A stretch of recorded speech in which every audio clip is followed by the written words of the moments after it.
রাধে সবাই কেমন আছো? আশা করি প্রত্যেকে খুব ভালো আছো। মিঠা ব্লগে স্বাগত জানিয়ে আজকে ব্লগটা শুরু করলাম। বড়দের প্রণাম, ছোটদের বুক ভরা ভালোবাসা। চলো শুরু করা যাক আজকে ব্লগটা।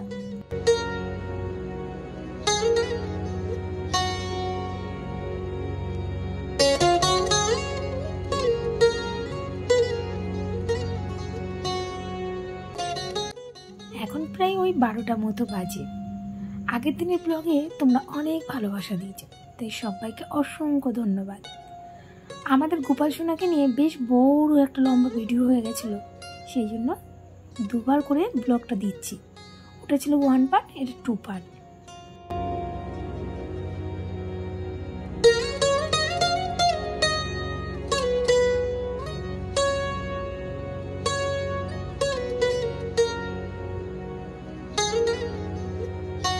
আমরা বেশ সকাল ওই 9টার দিকে আমরা সমুদ্রে এসেছিলাম।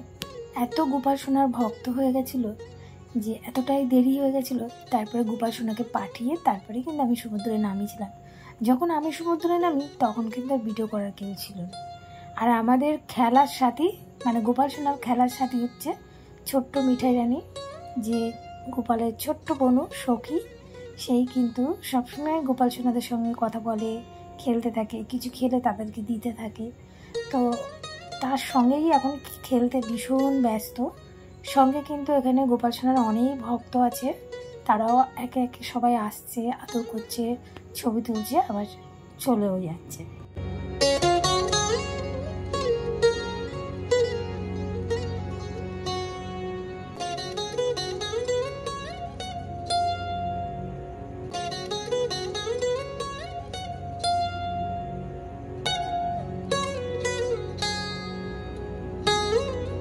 বেশ অনেকটা সকালবেলায় গোপাল সোনাকে নিয়ে এসেছিলাম, কিন্তু এই ভাবছি চলে যাব।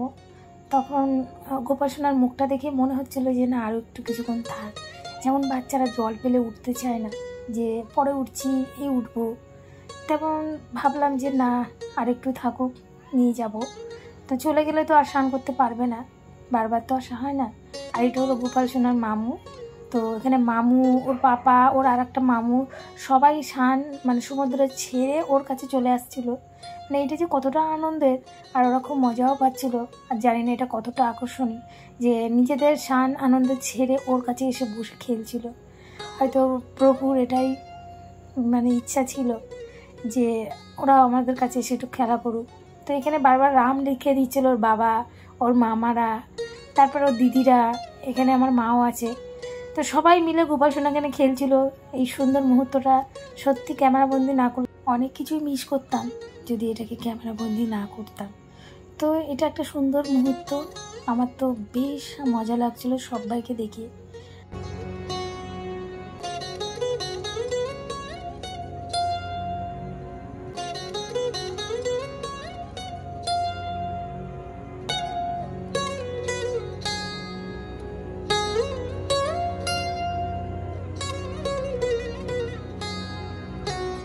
এই সমুদ্রের ঘটা ছোট্ট একটা নীলা শেয়ার করবো তোমাদের সাথে গোপাল সোনার।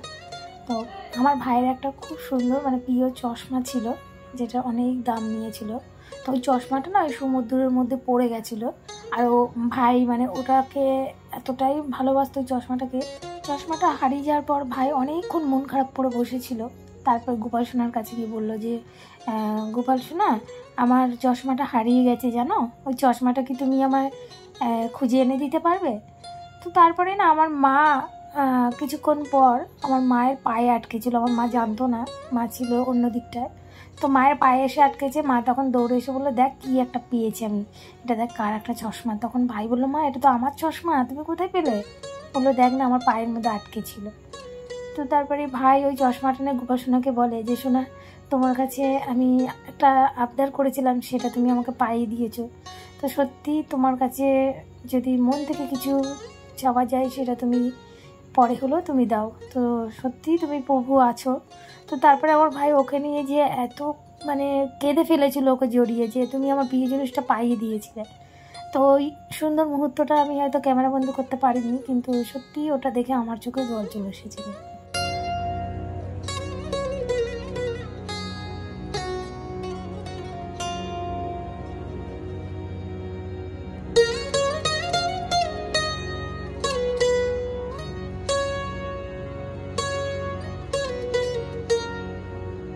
তারপরেই কিন্তু আমার ভাইরা ওকে ছাড়া আর স্নান করতে যায়নি, মানে যতবার গেছে ওকে নিয়েই গেছে।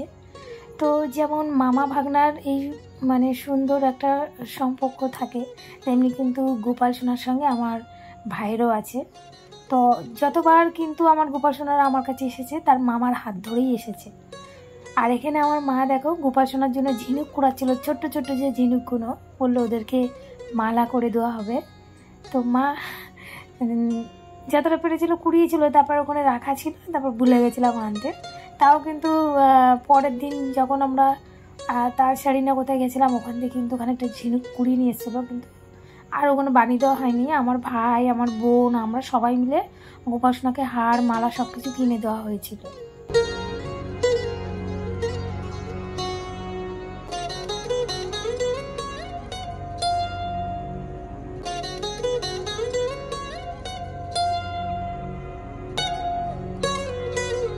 যত দেরি হচ্ছে আর গোপাল সোনার ভক্ত কিন্তু ততই বেড়ে চলেছে। এই ভাবছিলাম চলে যাব, ততই কিন্তু গোপাল সোনার ভক্ত এসে হাজির। ভক্তকে কষ্ট দিয়ে কিন্তু গোপাল সোনাকে নিয়ে যাচ্ছিলাম না, কারণ সবাই চায় যে গোপাল সোনাকে একটু আদর করব, তাকে কাছে নেব, ছবি তুলব। তো এটা গোপাল সোনারই ইচ্ছা ছিল, সেই জন্য অত দেরি হচ্ছিল। আর এখানে বাচ্চারা যেমন যেতে চাইছিল না সমুদ্র ছেড়ে, তেমনিটা কিন্তু গোপাল সোনা, তার মুখটা যে এত মিষ্টি, এত মধুর, যে মনে হয় না আর একটু থাকুক। তো গোপাল সোনার এখানে অনেক ভক্ত চলে এসেছিলো। আর জানি না বাচ্চাগুলো খুব কাঁদছিল, আমার মনে হয় ঢেউ দেখে নাকি সমুদ্রর শব্দ শুনে আমার বোনের ছেলেও কিন্তু খুব কান্নাকাটি করছিল। কিন্তু আমার গোপাল সোনা কিন্তু খুব সাহসী, সে কিন্তু এই সমুদ্রের মধ্যে সুন্দরভাবে স্নান করেছে।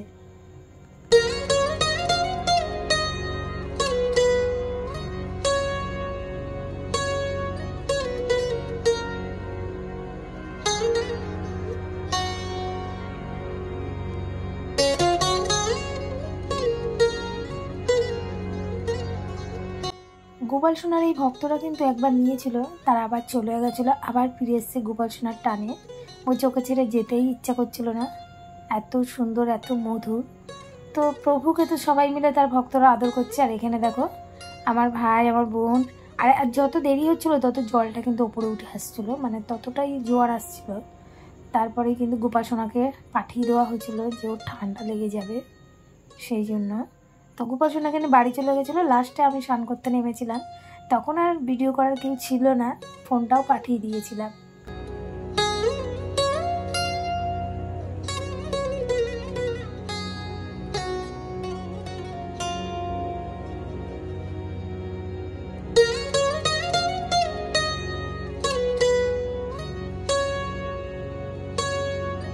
আমাদের গুড্ডু বাবুকে আর আমাদের টুকান বাবুকে এই বলটা তার মামা কিনে দিয়েছিল সমুদ্রে খেলার জন্য। সেখানে ভক্তরা কিন্তু ওদের স্নান হয়ে গেছিলো, ওরা জামা প্যান্ট ছেড়ে কিন্তু রুম থেকে আবার চলে এসেছিলো গোপাল সোনার টানে। তো ওরা আবার একটু জলে নেমেছিল। তো ভক্ত দিন দিন বেড়েই চলেছে গোপাল সোনার। আর আমি চাই ঘরে ঘরে ভক্ত হোক, গোপাল সোনার সেবা করুক। যত প্রভুর সেবা বাড়বে, প্রভুকে সেবা করবে, তত কিন্তু সংসারে হিংসা, ঝগড়াঝাটি, মান অভিমান সব চলে যাবে প্রভুর ধ্যানে। তো যাই হোক, এখানে আমাদের টোকানবাবু বসে আছে, তার মায়ের কোলে, কিছুতেই নিচে নামছিল না। আর এখানে আমাদের গুড্ডুবাবু কি সুন্দরভাবে স্নান করছে, মানে দেখেই চোখ জুড়িয়ে যাচ্ছিল।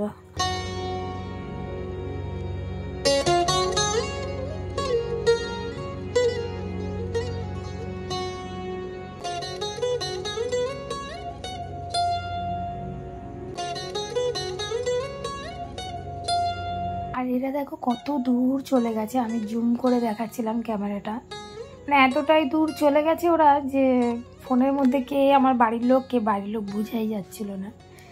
আর একটু মন খারাপ লাগছিল যে আমি নামতে পারিনি, আমি কিন্তু পরে নেমেছি।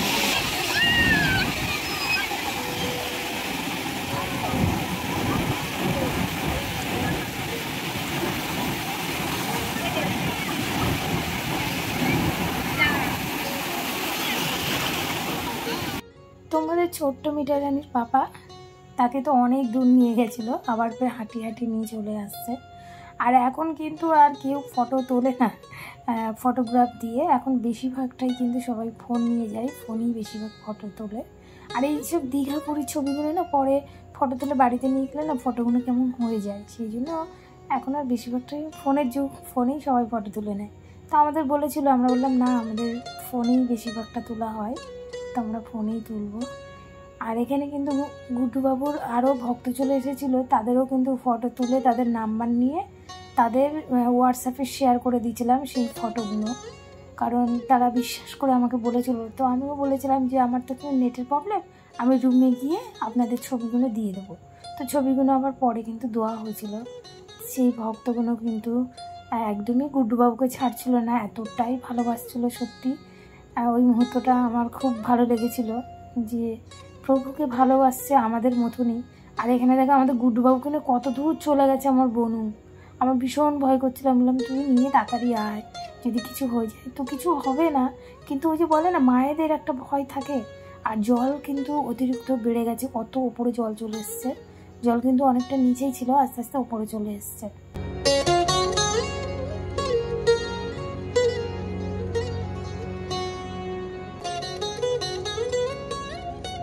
অনেকক্ষণ পর একটু ক্যামেরার সামনে এলাম, আর এখানে আবার গোপাল সোনার আরও খানিকটা ভক্ত হয়ে এসে গেছে।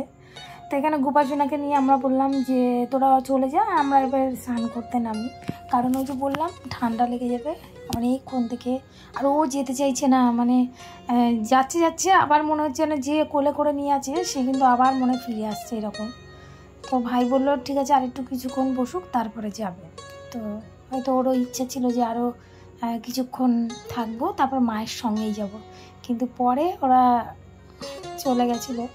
আর এখানে জল কিন্তু অনেকটা উপরে চলে আসছে, মানে যত সময় বাড়ছে তত ঢেউটা কিন্তু মানে বেশি লাগছে গায়ে।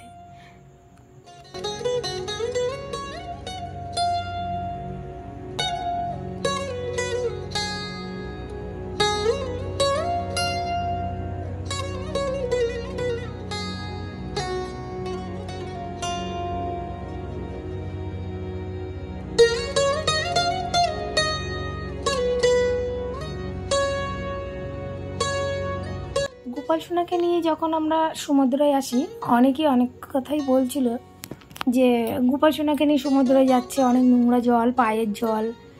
তো যেমনটা আমাদের গঙ্গায় যেমন অনেক তো নোংরা আবর্জনা ফেলে, সেই জলটা যেমন শুদ্ধ, তেমন কিন্তু পুকুরের জল, সমুদ্রের জল, এই জল আগুন এগুলো কিন্তু শুদ্ধই, মানে আমি মনে করি।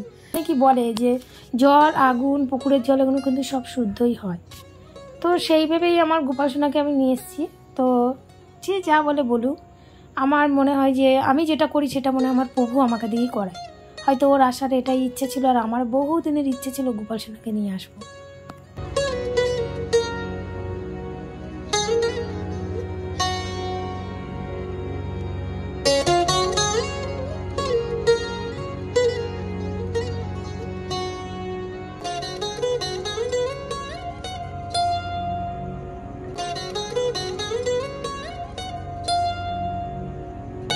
সমুদ্রের জলে যেমন আমরা সবাই খুব কালো হয়ে গেছিলাম, গোপাল সোনাও কিন্তু গায়ের রঙটা এখানে খুব পরিষ্কার লাগছিল, কিন্তু যখন আমি বাড়িতে এসেছিলাম তখন কিন্তু গায়ের রঙটা একদম কালো হয়ে গেছিলো।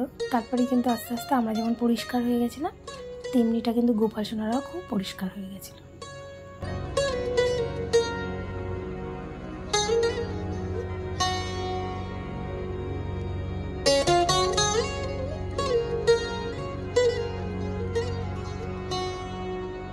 সমুদ্রেই কিন্তু আমরা একদিনই স্নান করতে পেরেছিলাম, আর সেই দিন কিন্তু বেশ অনেকক্ষণ ছিলাম। আর গোপাল সোনা কিন্তু সমুদ্রে স্নান করে অনেকক্ষণ গলা শুকিয়ে গেছে, তো ওর পাপা জল কিনে নিয়ে এসেছে, এখানে জল খাওয়ানো হয়েছে।